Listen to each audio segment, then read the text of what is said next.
Okay, I'm back. I'm just going to show you what my husband is doing. I have 4 last donuts to fry. As he puts them in the sugar, I'm just putting them on a cooling rack. And you'll notice that I have all of the donuts on the cooling rack. And the donuts are actually pretty big. I'm going to do one that's not as hot. But that's the size of the donut when they puff up in the oil. What you want to do is you want to leave them on your cooling rack for a good half an hour to 45 minutes just to let them fully cool down. And like I said, I've got 4 more. I'm going to turn you guys so you guys can kind of see. Oop, unfortunately, you guys... What? Yeah, you guys are unfortunately falling all over the place.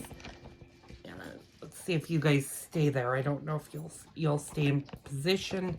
I'm trying to get you so you can see sort of what my husband's doing. There we go. All right. So I'm just going to finish off frying these last 4 guys.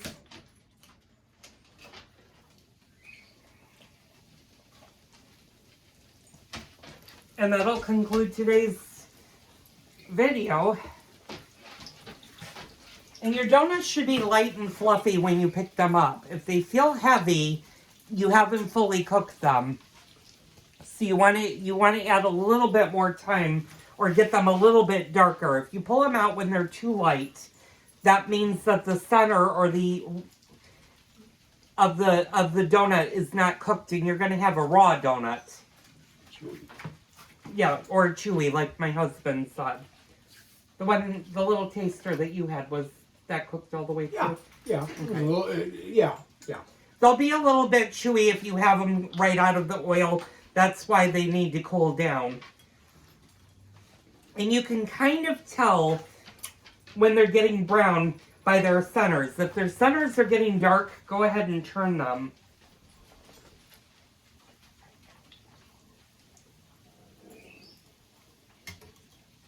And you just want a nice golden brown, like that. You don't want them too dark because then they start to take on a burnt taste.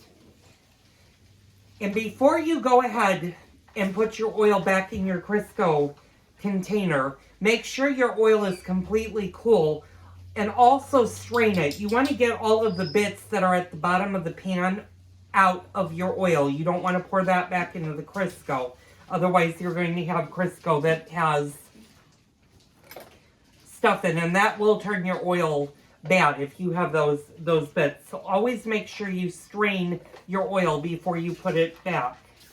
And like I said, you can reuse this oil for donuts. You can do other sweet fried things. Or if you need and you have run out of oil, make your donuts first, and then if you're going to fry chicken or you're going to do the breaded meat or you're going to do some frying of a meat, you can actually use it for that. But don't use it the other way around where you're using stuff that has been fried with meat for something sweet.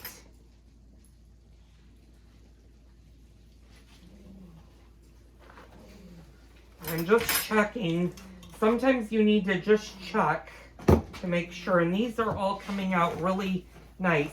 And you want to let them, if you noticed how jerky my husband's hands were, you kind of want to let them just cool for a couple of minutes before you throw them. Oh, now you tell me. In the sugar mixture.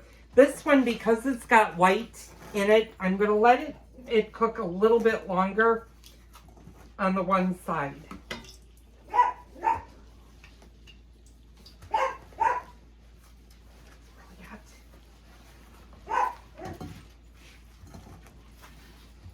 Again, working as a team, when my grandmother used to make these, she'd make my grandfather do the sugar.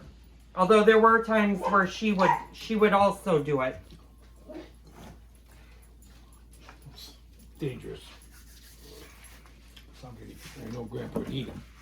Actually, my grandfather, my husband pulled out a good point, is it's dangerous because you're more liable to eat it. Actually, surprisingly, you're not, because the donuts are still really hot. You're not going to necessarily want a really, really hot donut. because you can risk burning your mouth pretty badly with that. So if you're patient, you can make, if you have a small little donut that you can't make into a donut, that can be your taster donut. Allow that to cool down for a little bit. But those are my donuts, or my great-grandmother's donut recipe.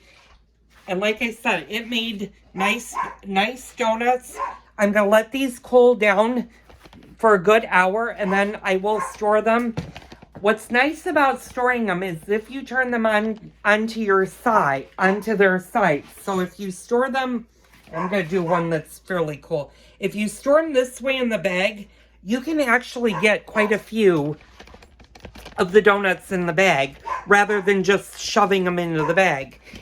And they'll actually freeze. They will not stick together as long as they're fully cool. You want to make sure they're fully cool before you do that. But line them up like this, like that in your bag, and you can make stacks of them. It makes freezing them and taking them out of the freezer much, much easier.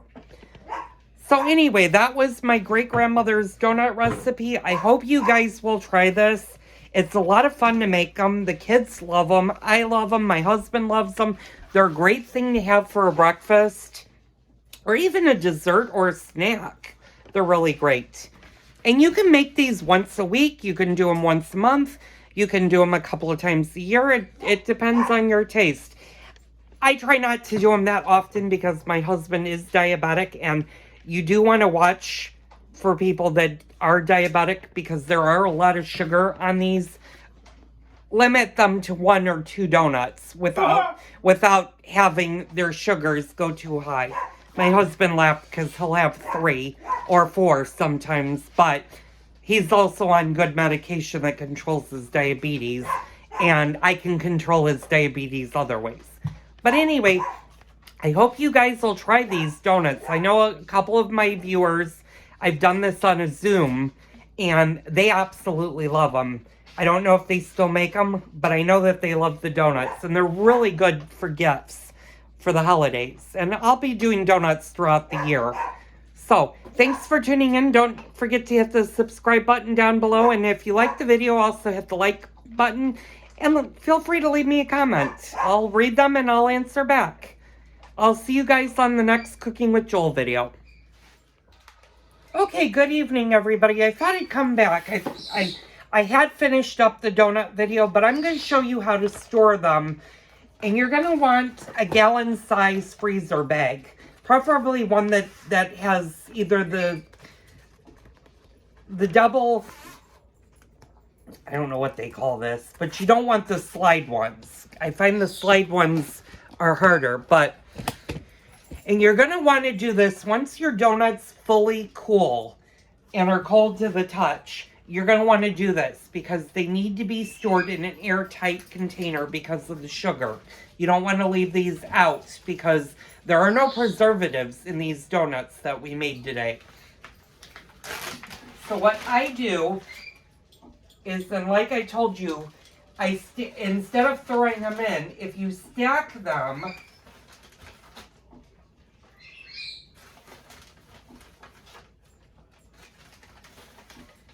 And you can tightly pack. You just want to be mindful that they're a little bit squishy, so you don't want to squish. And that's what you're going to do. You're going to stack them, and you can make 2 rows. Some of your donuts might be a little bit on the thick side. If they are, just make sure you give them enough room. And these, when they freeze, will not freeze together. So you won't have to take the entire bag out of the freezer and try to do that. And that's how they freeze like this. And then once they're frozen, you can just reach in whenever you want, take a donut or 2 out, wrap them in a paper towel, and put them in your microwave for about 35 to 40 seconds. I would start at 35, and then if you need to increase by 10 seconds. An interval so that they don't get too hot. You don't want your donut to be very, very hot when it comes out of the microwave. So I'm going to do that for the rest of the donuts, and that's how I store them. I'm going to put them in the freezer. They will freeze and hold fresh for at least 3 months. Chances are, though, once you get a taste of these, they're not going to last for 3 months in your freezer. I'm going to do that with the rest of these donuts. I'm just going to take them and stack them. And if you know you're going to have a donut later, you can always leave a couple of donuts out. If you're going to have some the next day, put them in your refrigerator and then just heat them for about 10 seconds in the microwave to freshen them up. But I will tell you, if you put them in the refrigerator, oftentimes what'll happen with the sugar is it'll dissolve. And you really don't want to do that, so it's better to keep them frozen. And that'll preserve their sugar.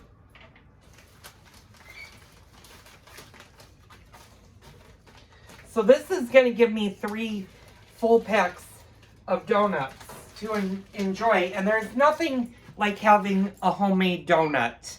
They don't take that much time. It took me, it's 6:50 right now. I started the donuts at about 2 o'clock. I finished frying them at about 5:15 after they went through their rise. It takes about 3 hours from start to finish, and then maybe an hour and a half. Now, my oil, I'm going to show you that. My oil is still warm. It's cooling down, but it hasn't cooled enough. And I don't know if you can see the bottom of the pan. Any bits that are in there, that's what you want to filter. You don't want that going back into your can of oil. And I know I said this earlier in the video. You always want to make sure now to keep your oil refrigerated. You don't want to leave it out so it goes bad. And you can reuse it for another donut recipe.